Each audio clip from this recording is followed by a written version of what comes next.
Recording in progress.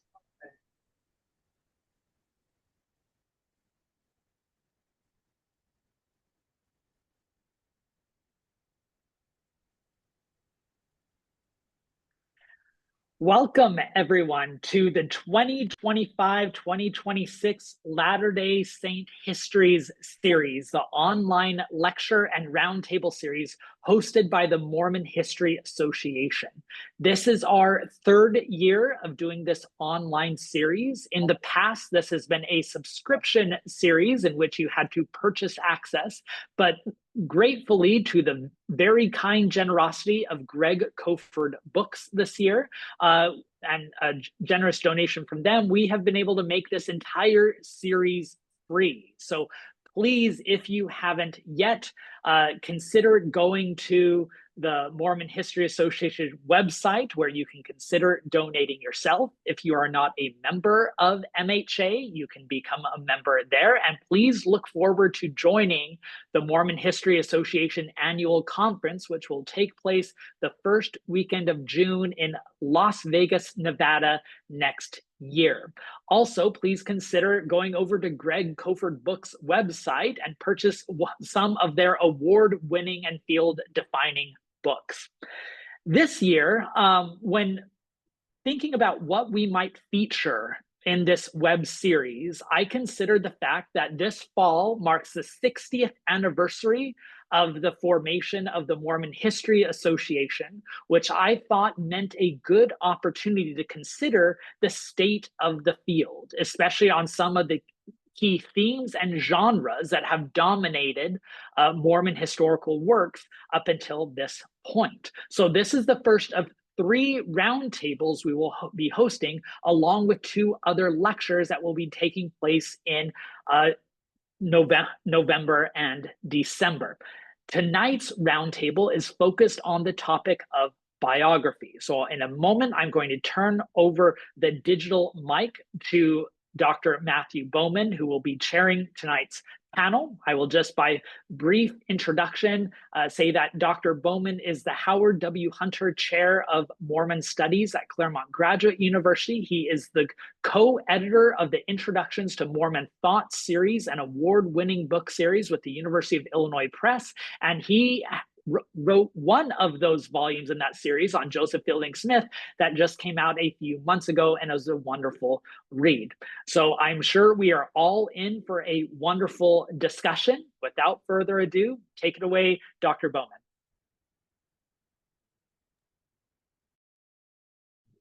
Thank you, Ben. And thank you all for coming. I hope we will have an exciting discussion. We have, as you can see on your screen, a number of really excellent panelists. I'm going to introduce them all.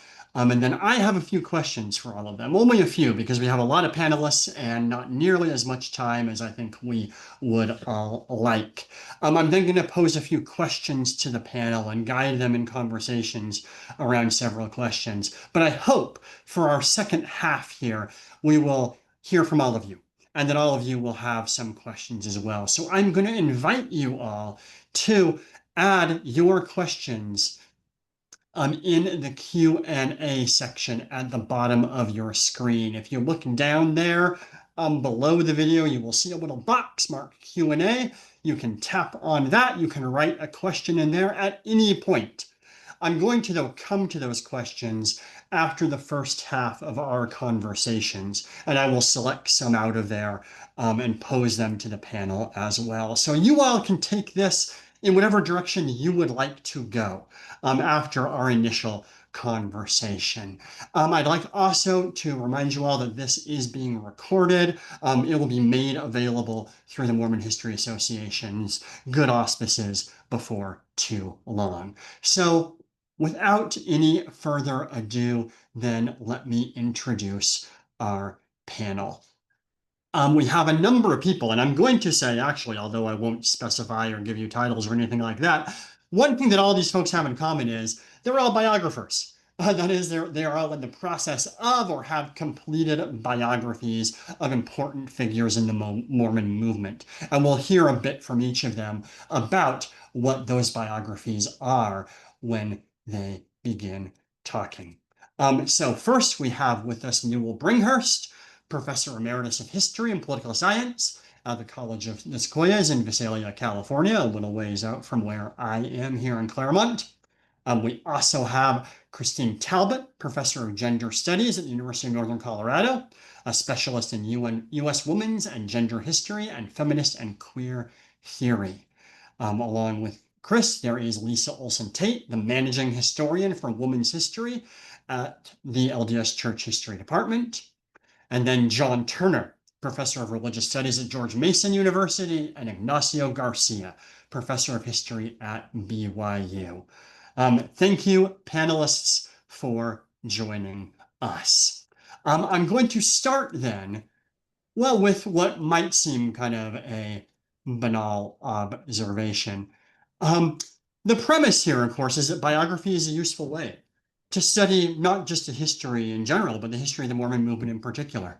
And I'd like to ask our panelists each to just reflect on that idea for a few minutes. What is it that biography can reveal about the history of the Mormon movement that perhaps other modes of studying history might not reveal? And I'm going to start with John Turner. Thank you, Matt, and thank you, Ben, and thank you to Greg Koford for helping present tonight's series. This is wonderful to be on a panel with all of these biographers. I'm going to start by saying something just slightly iconoclastic. I'm going to say that biography has all sorts of useful, wonderful qualities for illuminating Mormonism and any other topic. I'm also going to say it's a little bit, it can be a little bit seductive and misleading to try to understand a historical movement through a single life. And I'll just give one really quick example from the life of Joseph Smith. I always puzzled when reading the canonical Joseph Smith history when he says that in the year 1820, he had never as yet made the attempt to pray vocally, and that, you know, it was a really fraught thing for him to do. And I thought, well, this Joseph Smith, that's kind of a weird thing. Must be particular to him. And then you start noticing other people, Newell Knight, within the same movement, but also other Protestant Christians. A lot of people had hangups about praying vocally, specifically during this time period. So that's simply to say that one can be seduced by the particulars of a biographical subject. And I think perhaps one useful thing about biography is you perhaps start with a life or start with a movement and then use both to illuminate the other. Excellent. Thanks, John. Lisa, let's go to you. Lisa, you are muted. Somebody muted me. I'll unmute myself.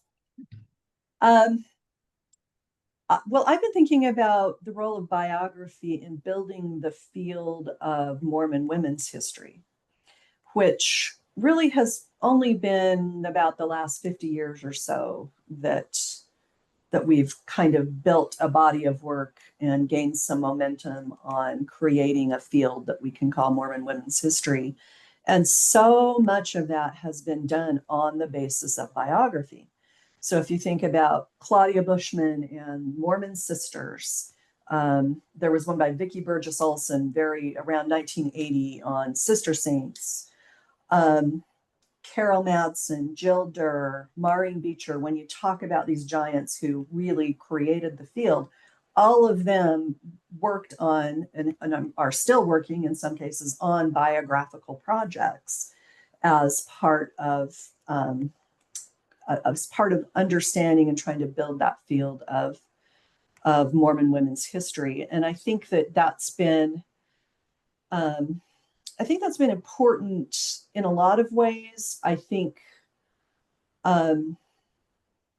it's been an important part of the recovery work that's necessary and has been important in creating women's history generally.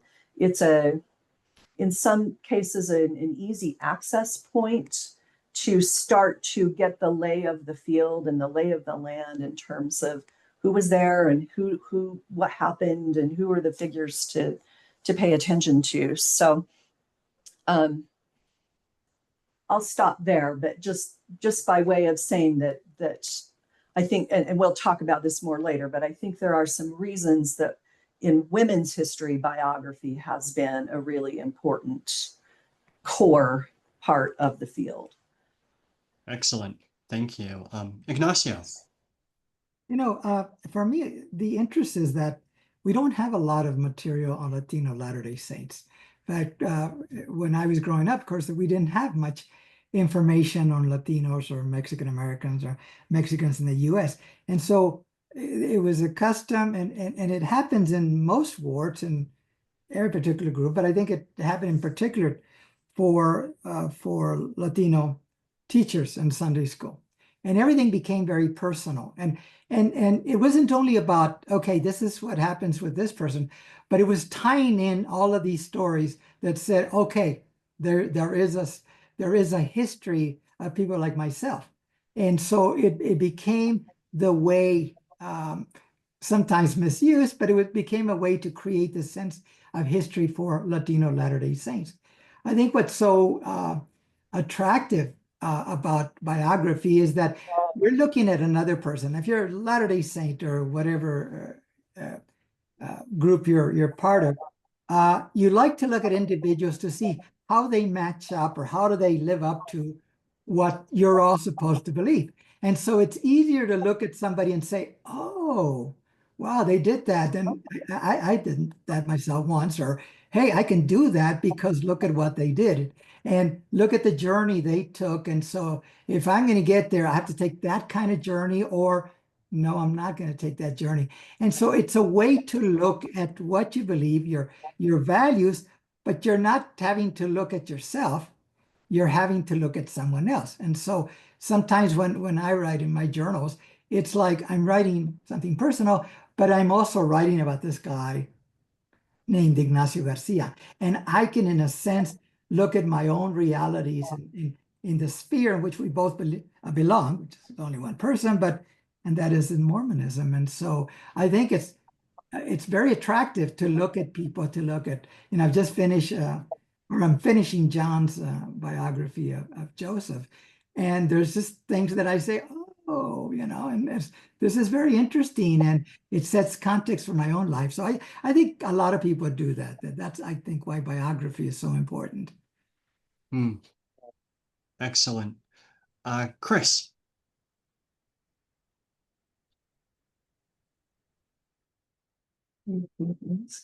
You're also muted, Chris.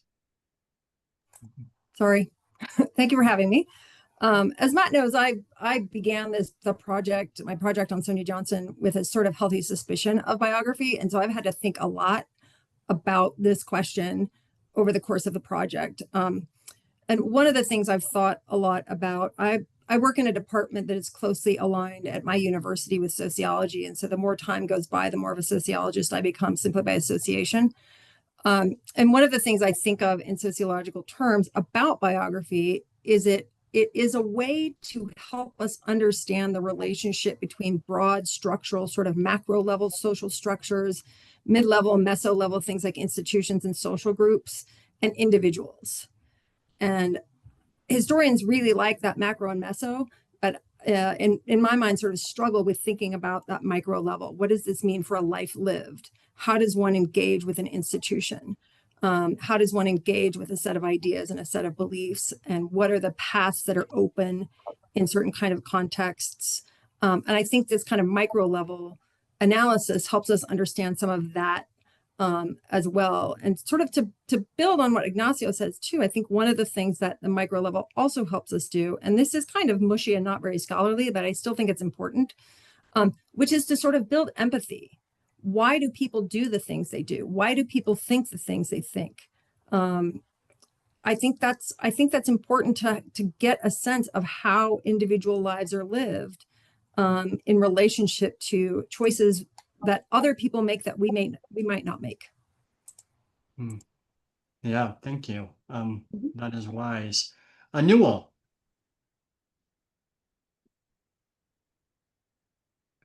Newell, you are also muted.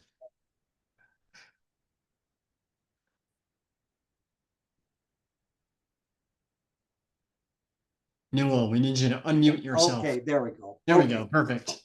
I think Mormon biography is absolutely essential to understanding the larger Mormon story, because after all, I think Mormon history at its essence is biography, starting with Joseph Smith and going all the way through down to the present 17th president, recently deceased, of the church.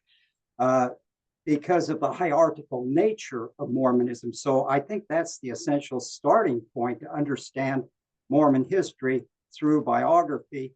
But it's all these other permutations as well, looking at biography, not just from the hierarchical point of view, but also all the way down to the grassroots. And that aspect of Mormon history has just come into its own as a flowering over the last 25, 30 years. And so in order to understand the complete history of Mormonism, I think biography is absolutely essential, it's indispensable in all its permutations, whether you're talking about women, minorities, dissidents, people who have broken away and going in other directions. I feel that biography for me has been a stimulating journey over the past 50 years that I've been involved with the writing of Mormon biography. That is really interesting. That actually gets to my next question. So I'm just going to go right back to you, Newell. Then after I hear from you, I'm going to go to Lisa, and then I'll throw it open to any of the other panelists that might want to comment. While you're talking there, I'm hearing you certainly as an author of biography, right? And I'll say a fine recent biography of Harold B. Lee. But I wonder also to what extent biography appeals to Mormon readers, to readers in the Mormon community. Certainly, biography is incredibly popular generally. People like David McCullough and Stacy Schiff, right, testified to that. But is there a reason that you think biography might be appealing to readers in the Mormon movement in particular? I think it's so important, particularly important to Latter-day Saints, members of the Church of Jesus Christ of Latter-day Saints, as we want to hear it referred to. I think a lot of it is rooted in most Latter-day Saints' personal experiences of coming into the church, either born into the church or going back many generations, because it provides an intimate connection and a sense of belonging, a sense of identity. I found that to be the case in even studying my own family history, which has been a topic of my concern over the last several years, finding that connection and that sense of identity of who I am. And I think Latter-day Saints who are concerned about their history and about their background, I think it provides a vital point of contact. Excellent. Yeah, and I think that does resonate with some of what you said before, right? It has to do perhaps with the way the community is structured. Lisa, do you want to add to that? Oh, sure. I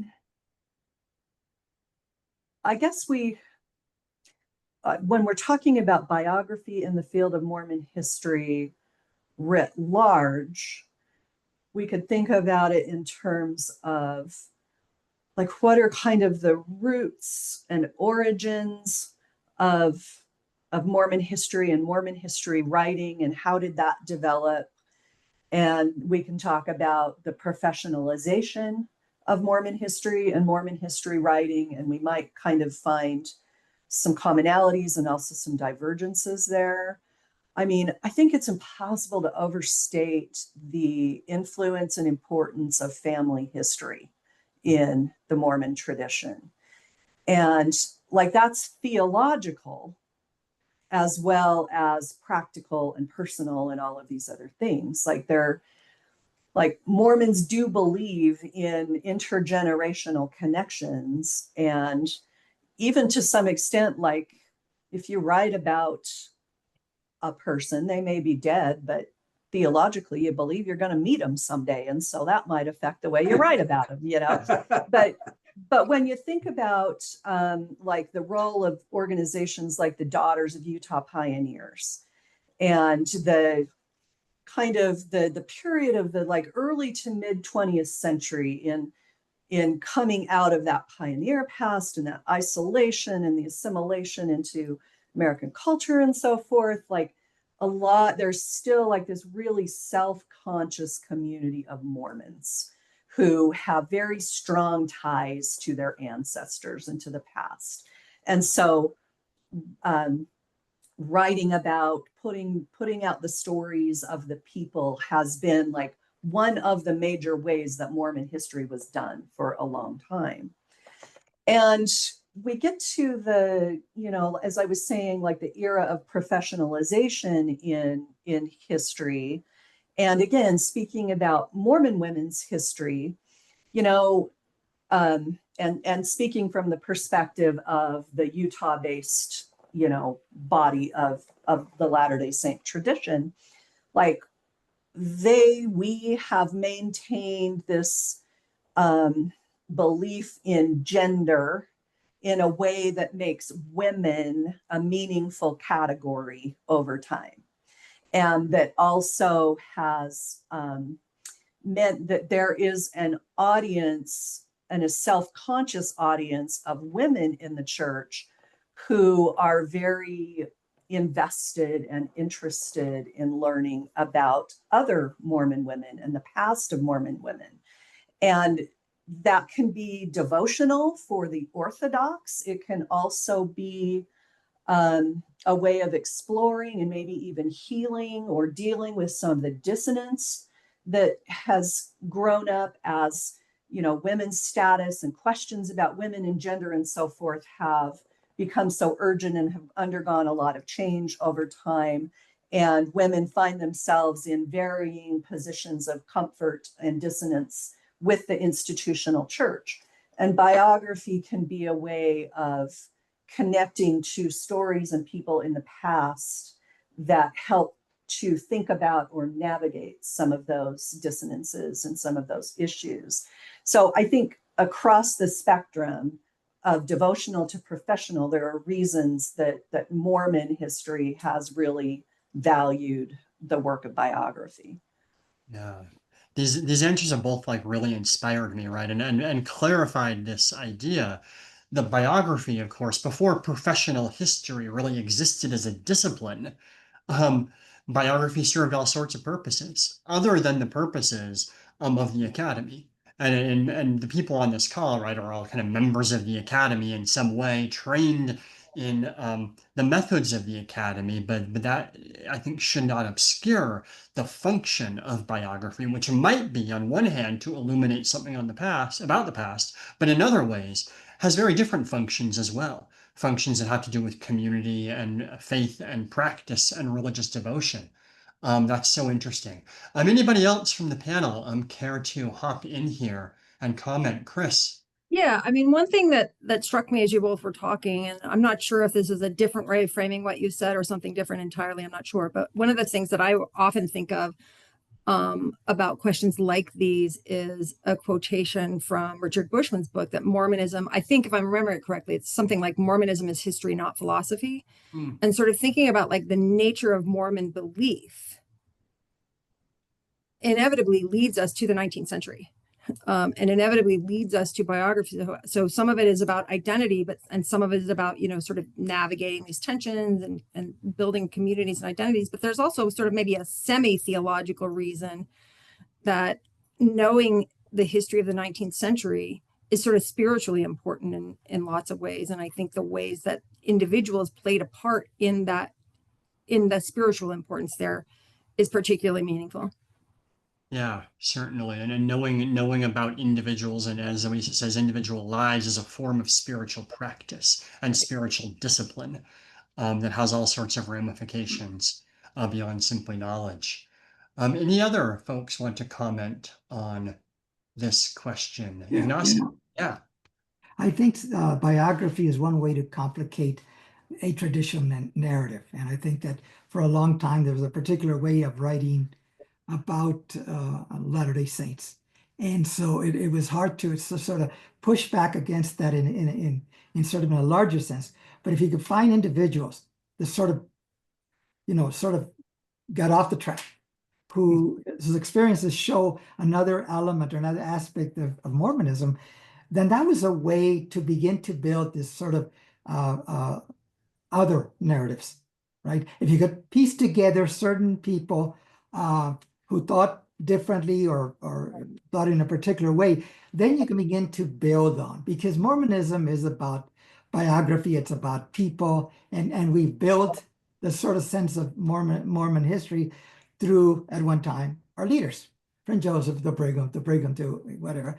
And in a way, whether it's women's biography or it's a biography of color, is that's what you're trying to do. You're trying to create different pathways in which to look at Mormonism. So I think that biography serves that part, and also, if done well, of course, it's so much more interesting than traditional narrative history. You spend a lot of time trying to make it interesting because individuals should be interested. Even the most boring individual should be interesting.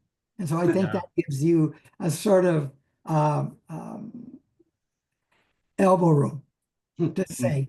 And sometimes we can say things about what we're thinking through the life of someone else than we can from us saying it. So I find that image of biography as foundation stones, biography as these sort of bricks by which you begin to build something else, new ways of looking at a tradition, new ways of imagining an institution, really powerful. And I think you're absolutely right. Biographies are narrative, and narratives grab us. This is maybe why biographies sell so well, but narratives also carry meaning, even if only implicit. They carry arguments, even if only implicit, and thus maybe easier ways to levy critique, levy kind of calls for reform and change than another way of doing it might be. Wonderful. Any last thoughts on this question? Then I got a few more. Yeah, Lisa, go for it. Can I just say one more thing? Talking about this relationship of like biography and theology. So I'm working on Susie Young Gates, as you know. Like, I'm the imposter in the panel because I haven't actually produced anything yet. But in her case, her biography actually shows us theology being rooted in the individual experience of a person. So, for example, what I mean is that Susie Young Gates is the one who came up with this idea that men have priesthood and women have motherhood. And that has taken on theological proportions within the Latter-day Saint tradition and theology. But that idea was for her an answer to a very deep and personal struggle that she had had all of her life about the meaning of gender. Why was she a boy and not a girl? And what did it mean to be a woman in this world and in this church and in this kingdom that she absolutely believed to be structured according to male headship? And so in this case, the theology grows out of the biography. And that, I think, is fascinating. And I think that when we look at, and this is, I mean, maybe disproportionately the biographies of leaders and influential people, it gives us an opportunity to see how, big ideas and theological influence and so forth come out of biography and vice versa. That gets to something Chris had said earlier, right, about how biographies can be these bridges between systems and people. And this is a really valuable way to think of it. So thank you for that. And to prove something you just said wrong, I am putting in the chat a wonderful piece of work on Susie Young Gates that Lisa Tate has written and is available to all of us. You have actually produced work on Susie Young Gates. It's true. I'm not going to let you say you haven't. Um, and that is in the chat for everybody, not just us. So I hope you get 500 downloads in the next half hour. Wonderful. Okay, I want to pivot now a little bit and think about another question here. And that is this. How might biography lead us to new ways of thinking about Mormonism and new ways of studying Mormonism? What new doors can biography open? And what paths might lie on the other sides of all the work that all of you have been doing? John, let's start with you. Well, the first thing that comes to mind is that biography is a great vehicle for expanding our focus to new places, new communities. And I will just say it's, to follow on a prior question, I think one of the reasons why biography has been so rich within the field of Mormon history is because the sources are so rich. You might be researching the life of Joseph Smith in the church archives, but along the way, you're going to find 100 rabbit holes through just amazing letters and memoirs and journals. I think one challenge is there are instances in which there are fascinating Latter-day Saint lives that are not so richly documented. And I think that's a challenge, but also an opportunity for biographers. I can just think of two that I particularly admire from recent years. Quincy Newell's biography of Jane Manning James, and also Virginia Kern's biography of Sally Kanosh. In both of those instances, the sources were not absent. There were enough sources to get started, but it required, diligence and a certain creative insight from those very skillful authors. But I think that provides an opportunity to lead us in new directions in the field in a way that's really engaging. Mm-hmm. Yeah, that's such a great insight, right? And I think you're absolutely right. Biography opens new methodological possibilities if we're looking at people who don't have traditional historical sources available. Those are two very good books, so thank you for mentioning them. Ignacio, let's go to you.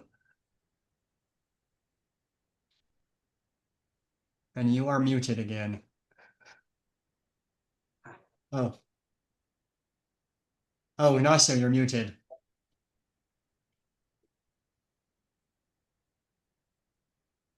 Okay, I'm sorry. Can you sort of repeat the question? I was so engrossed in what was being said that I forgot. Oh yeah, of course. What new pathways to the study of Mormonism does biography open for us? What can we learn that we might not already know through the method of biography? Well, one is just simply changing the individuals we are talking about. In studying Eduardo Valderas, the gentleman that I wrote a biography about recently, it just opened a whole new world. I mean, part of that world I understood. I was a Latino Latter-day Saint. He was Latino. There were a lot of similarities in our growing up, even though we were, quite different, many years apart. But one of the things that I learned was what things stay the same among certain people and what things change. And I think biography, particularly once we start stretching out, whether it's women, whether it's people of color, whether it's Native Americans, whether it's individuals that are in a particular sort of sphere away from the traditional, it opens up landscapes, it opens up theological questions, it opens up conflicts, contradictions, examples. In looking at Eduardo Valderas, who was a translator, one of the things that, and I talk about this in the introduction, is how so different he was from me that I really didn't want to do it. And I felt this sort of more obligation to do it, but I did not want to do it. And it took me 3 years to convince myself that I should do it, because he was everything that I thought a Latino Latter-day Saint, important person should be like, right? And so I had to go through this struggle. And in going through this struggle, I started beginning to understand other aspects of my own community, other aspects of how one serves in the church, and how one confronts maybe similar challenges, but reacts differently. And so I think that biography, and I don't know that we mind what's the traditional, and I think we've had some incredible works on the prophets recently.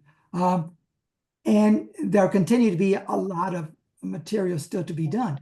But if we want something that's really different, then we step outside of that tradition, or we take, a David O. McKay or a Spencer W. Kimball, and then transport him to somewhere else. And then he enters another world, a Latino world, a Native American world, or whatever. And all of a sudden, thought process and reactions and challenges are different. So I think, a biography of different groups can really open up a lot of areas to study, even among those people that we would traditionally say, okay, they're Mormon leaders, and so they follow this pattern.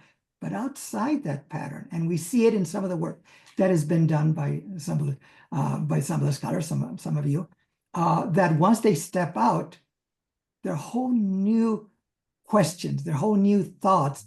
And if we expand those, then we can bring in sort of traditional Mormonism into a wider world, and then sort of cross-pollinates between that world and our world here. And so I find it exciting about the kind of landscapes, the kind of plots and settings that biography can offer us, even with people that we've known and read about for a long time.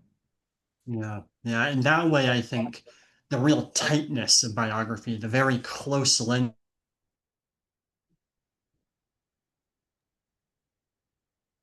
that we might skip over if we were at a much higher level. Excellent. Chris.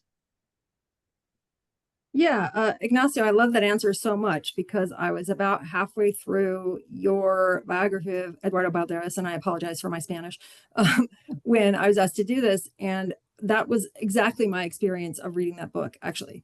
And much of what I was going to say is that these biographies of people who are different from sort of the center of the Mormon movement really open up whole new ways of understanding what community can mean in a context, how religion, particularly the Mormon movement, sort of takes shape in different kinds of contexts, and how people work within it and work within it.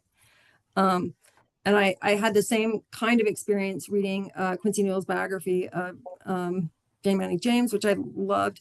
And I think another sort of axis on which that works as well is thinking about biography of the ordinary.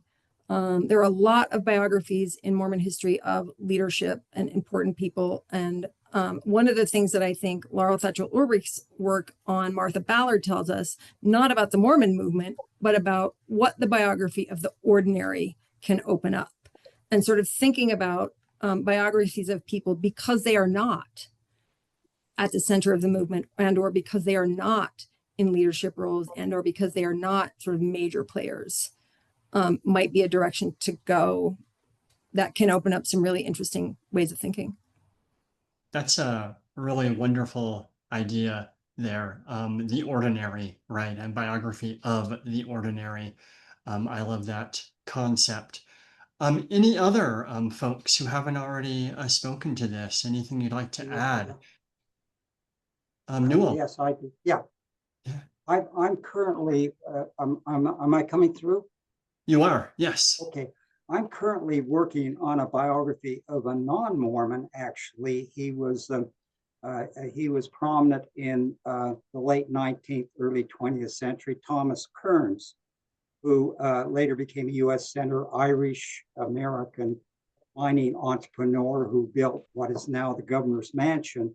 And one of the things that I found, even though I'm looking at the life of an Irish Catholic non-Mormon who lived in Utah, in looking at his life, particularly his activities during the late 19th century, it made me sensitive to the messiness, the complexity of Utah politics that the Latter-day Saints were dealing with during the period when they were banning polygamy and transforming into becoming a state and trying to work themselves into the mainstream of American history.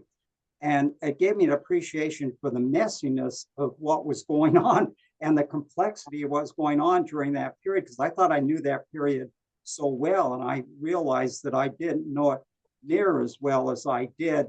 And in the process of studying how the church struggled with, the remnants of people that wanted to continue to practice polygamy, culminating in the Smoot hearings and all of that, it gave me an appreciation of how not just the church, but average Latter-day Saints were having to cope with this emerging new world that was much more messy than I had imagined it was, and much more complex. That's just a recent example. There have been others as well. And that's such a good example, right? Because that gets us this really complicated, messy period. And something biography can do is make that vivid and illustrate that for us, right? It's very easy for a historian to write, this was a messy period with a lot of complexity. But the sort of detail and story you can get in everyday life makes it real and illuminates nuance, I think, that simply declaring the fact might not actually grasp. This makes me think, right, of the role that like metaphor has in poetry. That using metaphor in poetry adds color and depth and unexpected associations of the sort that simple declarative sentences don't have. And biography, I think this is somewhat what Ignacio was getting at too. Biography can illuminate those unexpected connections and call forth these unexpected similarities between things that we might not see in more conventional writing. One thing that Wonderful. biography does is, of course, it focuses on that particular person. So even if they're not, quote, important, the focus that we sort of engage in with that person or that individual allows the rest to come. So the focus comes on.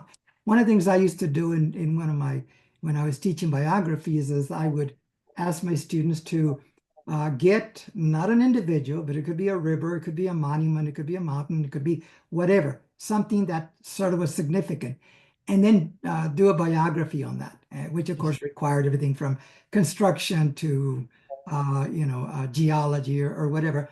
But what it did, it brought sort of the world that was normally passing through. Like one of the best ones was on the monument in Palmyra, and asked them, well, look at the monument and see how it fares with the weather, with all the people that come, what it's being interpreted at different times by different people.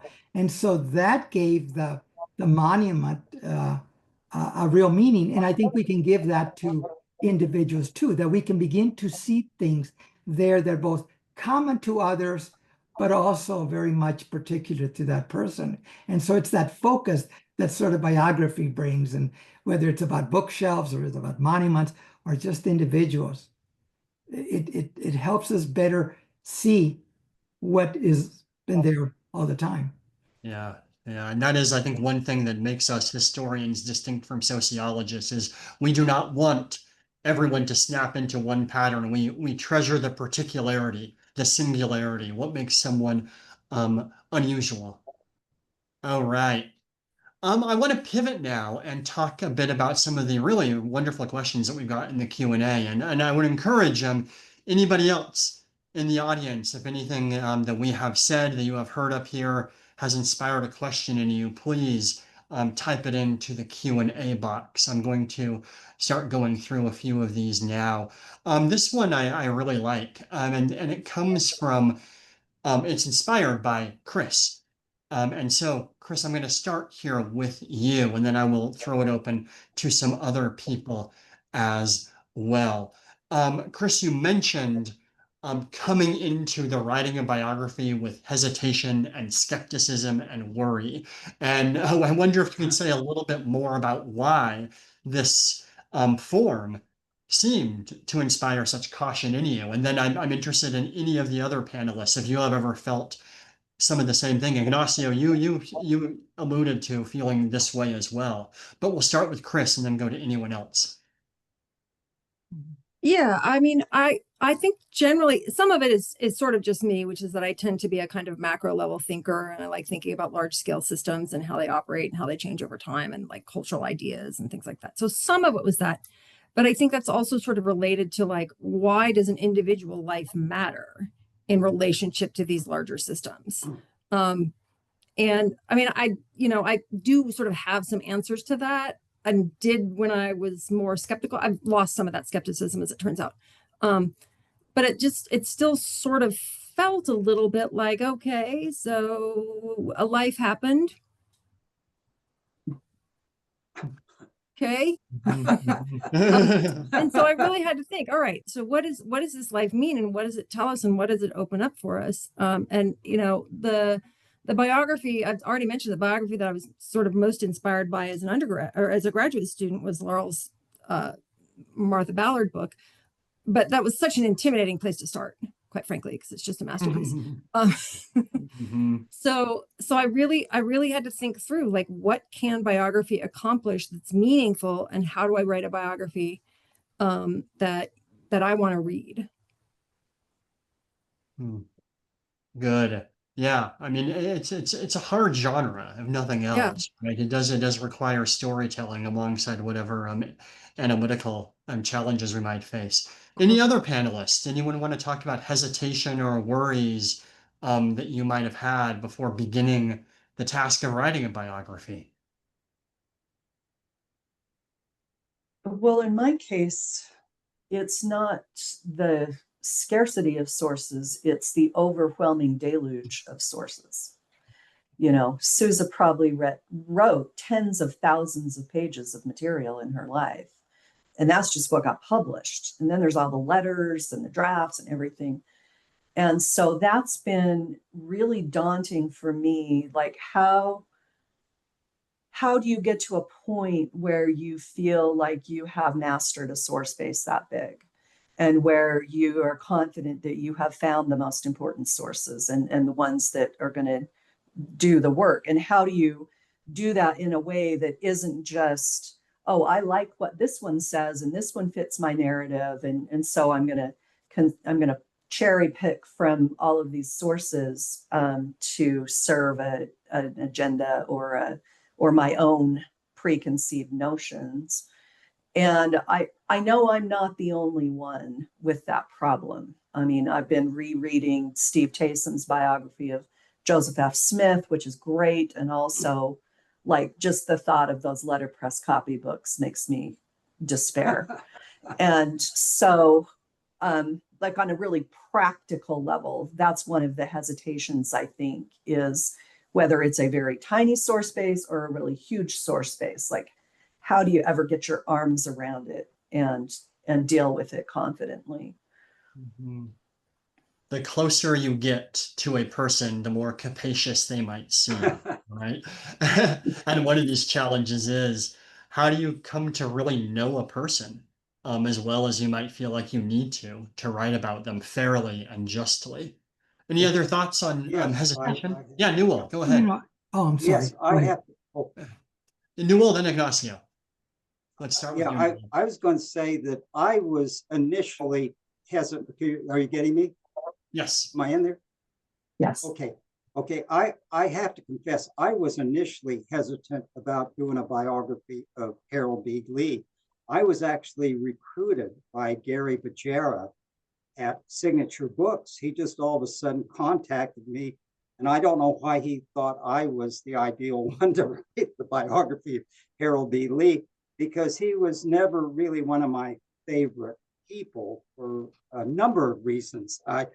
And I have to confess that as I got into the research and the writing, particularly the research on Harold B. Lee's life, and as many primary sources I could get at, which were few, but I was able to get at some vital ones, I came to appreciate and actually gained new respect for him, what he had to overcome, just both in his youth, growing up in the hard-scrabbled community of Clifton, Idaho, and just barely surviving in that high mountainous community and overcoming. And then his father was a bishop, was disfellowshipped, and that had a shattering effect on him, and how he was able to, as I say, he became more human and more complex, because he also overcame his kind of wild tendencies as a youth, saying that if it hadn't been for my mother's strict upbringing,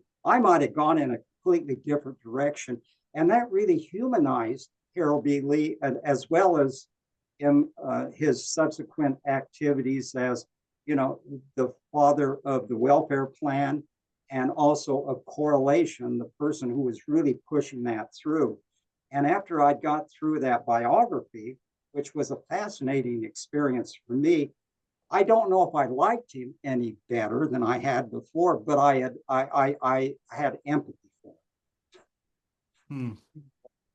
Ignacio. One of the things that I struggled with, there weren't a lot of documents. I had the sort of the opposite problem that Lisa had. And so the thing that I was worried about is that if I was going to provide a context for him, I could easily say, well, we were Latinos, we're similar, we grew up in similar wards and this and that. But I knew that was bringing him into my world. And so I had to push against that, and I had to sort of find the anti-Ignacio world and then begin to look at things in a different way. It also allowed me to look at myself, because at one time I was really incredibly orthodox. And then, I sort of shifted away from that. So I had to go back to see what it was that sort of got me into the orthodoxy, and how, Eduardo Valderas was part of that. And so it was this idea, can I really be fair to him? Will I suck him into my world? And I did it a couple of times. I admit to that I did. But I also found a way to push back, because his own lifestyle, his own ways of thinking, ended up pushing back against me. And so I was always afraid that I wasn't going to, speak to him about his world.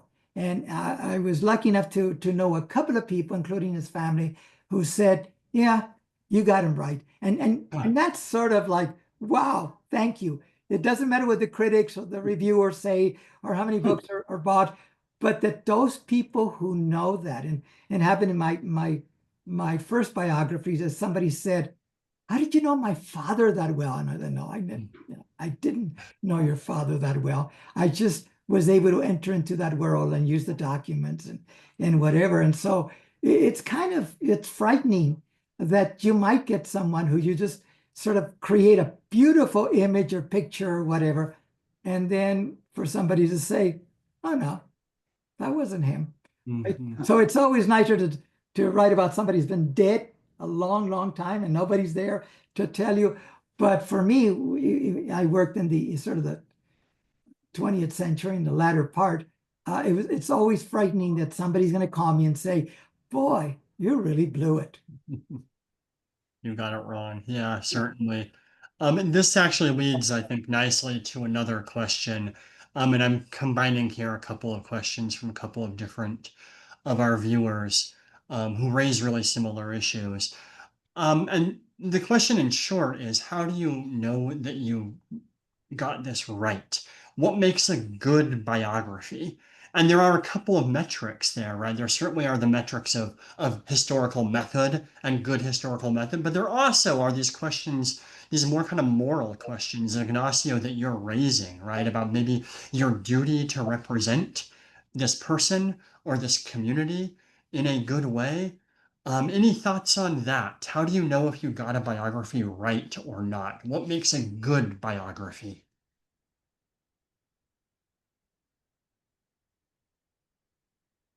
Was that John, go for it. John's got Sure. it.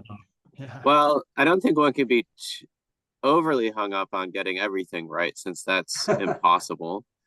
Um, I am struck by a comment from the late and great Ronald Walker, who wrote an essay on the challenge and craft of Mormon biography.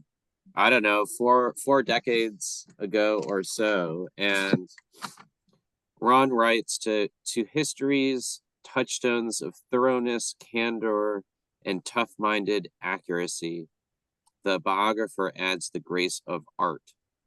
So essentially, you're supposed to do a lot of things well. You know, you're supposed to be thorough, go through all the sources, whether it's a mountain, and I'll just say Lisa Brigham Young had a lot too.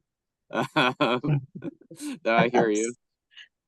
Candor, you know, I think we have to be willing to say what we think about our subject. Tough-minded accuracy, but then I think also that last bit is such a challenge for historians. You know, I think that grace of art, I don't even know exactly what that means, but somehow we have to try to bring our biographical subject, sort of in many cases, back to life. And that's so hard. And do it in a way that draws readers into that life. And we're never gonna have as much grace of art as we would want, but the more that we can achieve, the better. Mm-hmm. Yeah, art, right, is certainly relevant here, especially because these are works of narrative, right? And we want them to read well as much as present an argument. Any other thoughts? How do you know? You know, there's a cliche that I think is a really useful way to maybe encapsulate this. How do you know if you did this person justice? And that word justice, I think, is so kind of loaded, but also so important here. Newell, did you want to say something to that? Well, I think that you're never going to do a complete objective biography. Whatever biography is going to reflect to some extent the bias of the person who's writing it. I've been the first to acknowledge that. But what you have to do is you have to carefully mitigate what your biases are and be very careful in trying to present that person in as fair, a balanced manner as you can. I found that to be a challenge in every biography I've written. That you know, you want to present a comprehensive, frank picture of that person. And I think in order to do that, I agree with what John was saying about that the wisdom of Ron Walker. This idea of trying to bring that person to life, bring a living person back to life in a artful biography is art as well as being a science. I think he had a lot of Walker had a lot of profound things to say about that. But you have to appreciate the complexity of this human being, just like all of us are complex human beings with our biases, with our dislikes, our likes. Just be able to humanize the person that we're writing about, even if you feel that that person was perhaps more flawed than otherwise. You have to humanize and be appreciative of the complexities of that person and present it in bringing that person to life. Go ahead, Ignacio. Let's go to Ignacio, then Lisa. Had a thought, Lisa. Ignacio, let's start with you, and then we'll go to Lisa. You know, my feeling is if that person was to be alive again and he would read my book, could we have a conversation that would be interesting, that would be a give and take? And I bring this experience because I once wrote an article on this activist, and he was a pretty tough-minded, he was a very difficult person, and he read the article and it was critical in some aspects. I started in the things he most felt good about himself, and we were able to have a conversation. right? And he would disagree and he would point out things, but it was the idea that I could engage. And I know Eduardo Valderas was very different from me, and he would have taken issue even the way I described how the church treated him, right? But I felt like we could sit down and say and have a good conversation. So if I can have a good conversation with the person I wrote about, then I think that, I might have just, I might have done a good job. And so I think that how one feels about the ability to interact with their person can say a lot about whether one feels satisfied or not, whether it's good or not, you sort of have to decide on your own. Did I do something that was valuable? Mm-hmm. Lisa. Well, I think so. I think it's more productive to ask, did we do them justice than did we get it right? Because what would be your benchmark for right? Maybe doing them justice, which is the fair-minded, the empathetic part. But I had a thought that just, oh, yeah. But I think as historians, we are all aware that no matter what we do in writing history, we are driven by our own questions, by the issues and the questions that are part of our world, part of our mental horizons. And obviously, we try as historians to go back and reconstruct that for people in the past. But ultimately, I think it's okay that we write biographies of people we're interested in and drawn to for one reason or another. And I think the important thing is to have self-awareness about what we are and aren't doing in this biography, what we can and can't do, what questions we are asking, and why those matter to us. And just to be very clear about that in what we write. There's no way to write a absolutely comprehensive once and for all biography of someone. There are always going to be other directions, things that you don't cover, things you don't even see because you're not tuned into it. So I think we need to be self-aware and self-critical about why we are asking the questions that we're asking and what the stakes are for us in answering those questions through this biography. Mm-hmm. That's, I think, very wise. And it leads me actually to a follow-up here that is actually a question that someone in the audience asked, but I think fits very nicely with this conversation. And it means I'm going to pick on Chris Talbot again. All of these questions become all the more relevant and pressing and distressing, perhaps, when you're writing a biography of somebody who's still alive, as Chris did. So, Chris, I wonder if you might comment on the particular challenges that you faced there with reference to this idea, perhaps, of doing this person justice. Yeah, that was somewhat anxiety producing, but I made a commitment to myself before I contacted Sonia, who was actually very difficult to find and came to my awareness late in the process. In some ways that was lucky, in some ways unlucky, but I made a promise to myself to do the best I could to not let that anxiety shape what I said. And she actually told me at one point in a conversation, she said, I don't really care what you say about me, just write it really well. So that was an additional element. In some ways also a relief valve. As long as it's well written, I don't care what you say.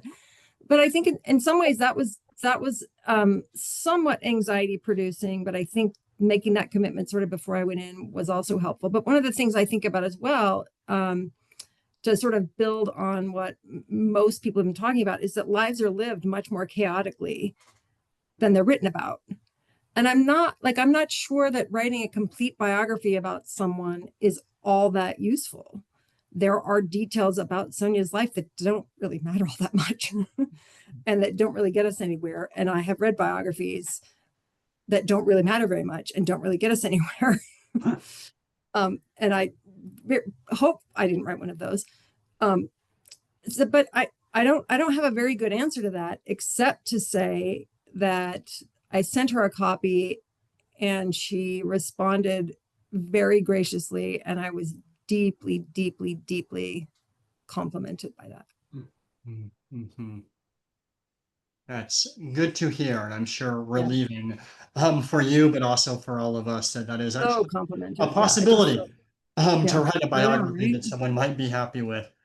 Let me combine now another couple of questions here that we have in the chat. There are a few of our attendees who are interested in hearing us all think aloud about selecting subjects for biographies, particularly subjects that might not immediately lend themselves to being the subject of a biography, like a president of the church or someone who's quote unquote important, right? If you are writing about someone who is not like that, an average person, how do you find sources for these sorts of people? And Lisa, I'm going to go to you here because you talked a bit about this, and I think a couple of the folks in the chat who are interested in this are particularly thinking about this problem. Right, the problem that Laurel Thatcher Ulrich faced in writing The Midwife's Tale. How do you write a biography of somebody who may deserve a biography as much as Joseph F. Smith might deserve a biography, but we simply lack the sources? How do you decide to write that person's biography, and how do you go about putting their story together if you do not have piles and piles of letter books like Brigham Young left us? Yeah. Okay, well, it's a good thing we have another hour, Matt, because I could say a few things about that. No, I would step back maybe one step before answering exactly that question. And one thing I would ask is like, is a biography the right way to deal with this person in this story? You know, over and over again, I interact with people, and I don't say this disparagingly, but I interact with people who are like, oh, I'm working on a biography. I'm working on a biography of so-and-so and so-and-so. And I can understand the impulse because people are interesting, their lives are interesting, but like Chris was saying, it might actually be this much of someone's life that's interesting. It might actually be one particular issue or an event or something. So is a full biography of a person where you're trying to reconstruct the life, is that the best way to engage with this person and their story?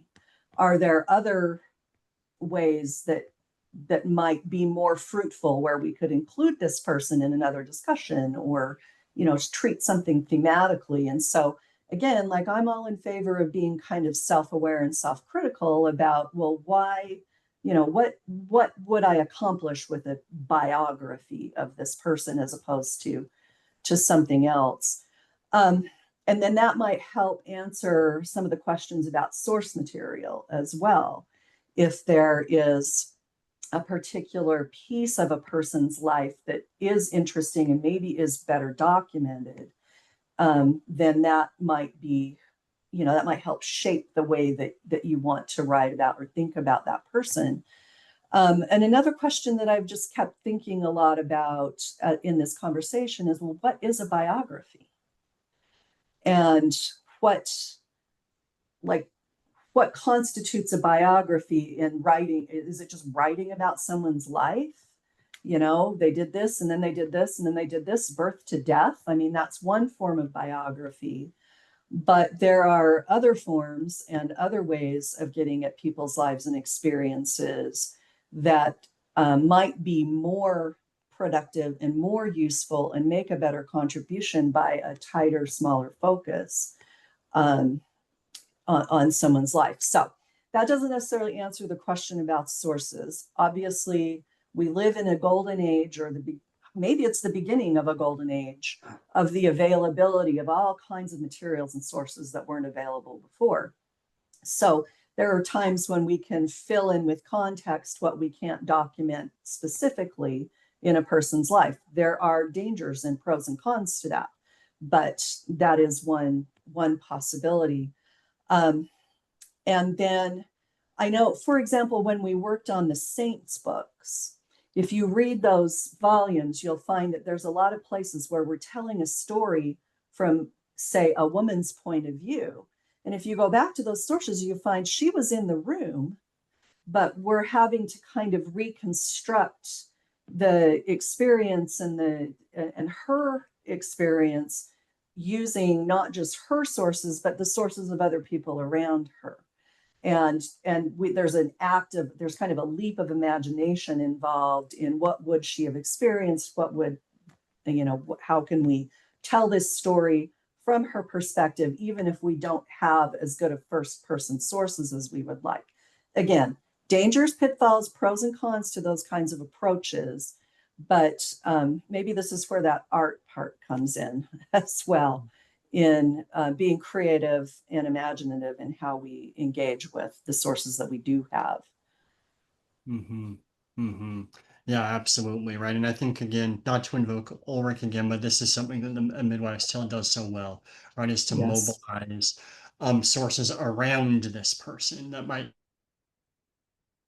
sources that directly reflect on the life of this person. And there are reconstructions that can be done, even if you appear to have very little that this person might have left. Anyone else want to comment Yeah, on I have a finding? thought on Oh, that. yeah, go ahead, I think Ignacio. I think sometimes and I've read biographies that are really not biographies in the sense that there's a lot of things going on and the person's involved in some form or another, but I don't get a sense of the person. My thought is we really have to have a sense of the person. And so when there's documents missing or where there's not enough material, then you put that person, that character, that person you've spent a lot of time understanding and even understanding or dealing with things that are not germane to the story, that are never going to be included, but they give you an insight. And I tend to do what I call the biography of a biography, and that is I write everything that I can that will eventually lead me toward the biography, but not necessarily be included. And once I know the person, or at least I think I know the person well, then I can place them in different circumstances, and that person being there draws different kinds of realities about someone's life or someone's activity. So as Lisa said, it's dangerous. It is. But that's one way that I can say, at least I know this person. And I'm very obvious about saying, they could have done something else. They could have thought something else.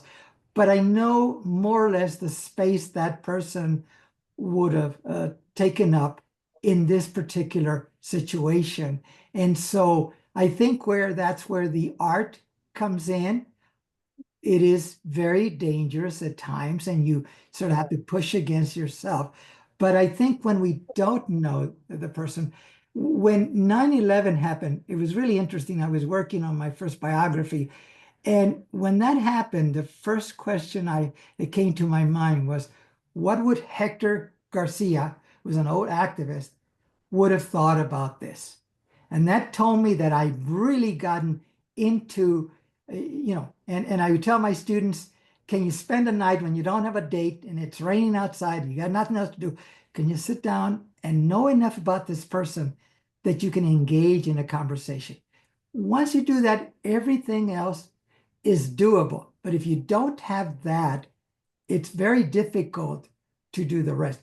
For me, that's how I approach it. So, and I know people approach it differently, but I really need to know that character outside of everything and then put him inside of a lot of things. Excellent. Thank you. Let's pivot then, and we're going to start wrapping this up. So maybe one or two more questions. And this one I'm gonna throw to you, John. And that is this. What is the potential for biographies written in Mormon studies or about Mormon figures to speak to audiences who might not otherwise care about Mormonism. Is that something that you consciously write for both of these audiences when you're working on these books? Are you trying to speak to one audience or another? I mean, isn't everybody interested in Mormonism? I mean, I don't understand the premise of the question. But, so I think it's sort of obviously the case that you don't really have to worry too much about that if you're writing about Joseph Smith and Brigham Young, because I think the subject naturally lends itself to both at the same time, because both Joseph and Brigham, they became figures of import in U.S. political and cultural history, and so they still have a resonance, I think, with non-Mormon audiences. I think I'd say that one doesn't necessarily always have to try to do that. I mean, it's a fine thing to do. I think one has to simply be clear about the audiences that one is writing for. I think, some of the good work that we've mentioned in this panel, such as Quincy Newell's biography of Jane Manning James, and that is a work that certainly scholars outside the tradition are going to be interested in. And a lot of academic biographers write for multiple scholarly audiences. The other thing I would say is that I always think our first task is, and Ignacio sort of, and Chris in a way, both talked about this. We're also writing for an audience of one, right? We're trying to satisfy ourselves, and hopefully other people want to read it.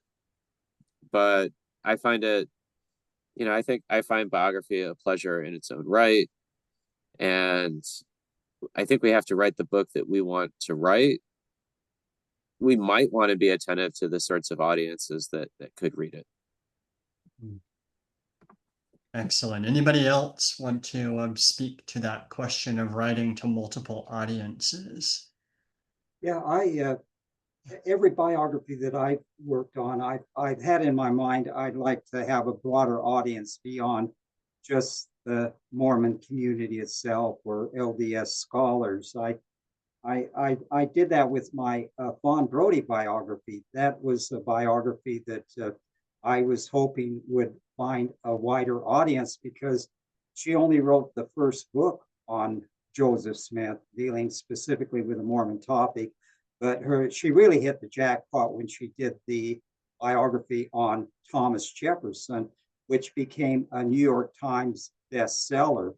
And so I was hoping that my Fawn Brodie biography might have a broader audience. I must confess, however, I was somewhat disappointed because it quickly went out of print. Right now, I'm working with Greg Colford, and we're hoping to have an updated version. Not the book itself will be essentially the same, but a second edition that will be available by the end of the year. And maybe it will appeal to a broader audience. That's what I'm hoping for. But every biography that I've worked on, including the Brigham Young biography, the short one I wrote back in 1985, it was part of the series of the Library of American Biography. And that book did indeed pitch to a broader audience because it was part of a series, a short series of short biographies that were pitched for teaching in college classes, edited by Oscar Hanlon, the Harvard historian. And when I wrote that, I wrote it within the broader context of the opening of the American West, how he was a figure in, that was the major focus I gave that. And luckily that book actually stayed in print for something like 30, 40 years, which really surprised me, to be subsumed by John Turner's biography much more thoroughly researched. He got access and spent a lot of time in the archives of the originals, Brigham Young papers that I never had a chance to look at. Mhm. And that, I think, raises some interesting points here and worthwhile points here, right? It is possible, I think, to write biographies that might ask questions of interest to Latter-day Saints versus questions that might be of interest to others. I'm thinking, this is one of the things that Jan Shipp said about Richard Bushman's Rough Stone Rolling, is that he was asking in many ways the same questions that Fawn Brodie was asking, which were essentially often questions of interest to LDS folks. Chris, did you have something here? Yeah, I do have something. So I actually thought about this question maybe more than I should have. And the way I kind of thought about it was a sort of a triangulation. So I thought about kind of two broad circles of audience in which there's some overlap, Mormons and feminists. And then the third leg of the triangle was what I actually thought. And so I sort of tried to write in ways that did not compromise what I actually thought, but also perhaps would be considered as unfair from one perspective as the other. That was sort of I don't want to say necessarily a guiding principle, but something I at least sort of kept in the back of how I thought about the work, and how I thought about sort of my relationship to it and its relationship to readers, and sort of balancing how I thought those two audiences might receive what I had to say without compromising what I had to say. Mm-hmm. If that makes sense. Yeah, and tricky, always tricky. Yeah. Certainly. Excellent. I didn't think anybody would think it was fair. I just thought everybody would think it was equally unfair. Yeah. That's my best goal. I think you can never write something that everybody will find fair, right? More or less impossible, as I think a few have said. Any final thoughts on this question? I had one thought. Yeah, please. When I wrote the biography, and I went to Signature Books and I said, look, I'll go with you if you do the Spanish version, which got me into a lot of work. But what was so interesting was, as I was helping, I didn't do the full translation, there were other people, but I was dealing with all the editing. And I came to realize that the Spanish speaking, particularly the sort of monolingual Spanish speaking, had a particular concern, and there was a language that I needed to use. And so it was strange to look at this person, and they don't change dramatically, but they do in terms of how I present them. And it was really something strange that I could take some person that I put a lot of time into it and whatever, and then try to explain it to a whole different audience.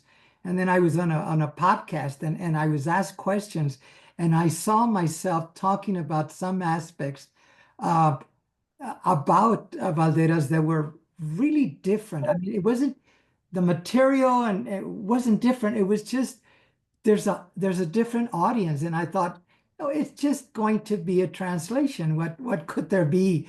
What challenge could there be? And I was astounded by what I had to engage in my mind. And of course, translators would ask questions that I had to explain in different ways that were so simple to me when I first wrote them.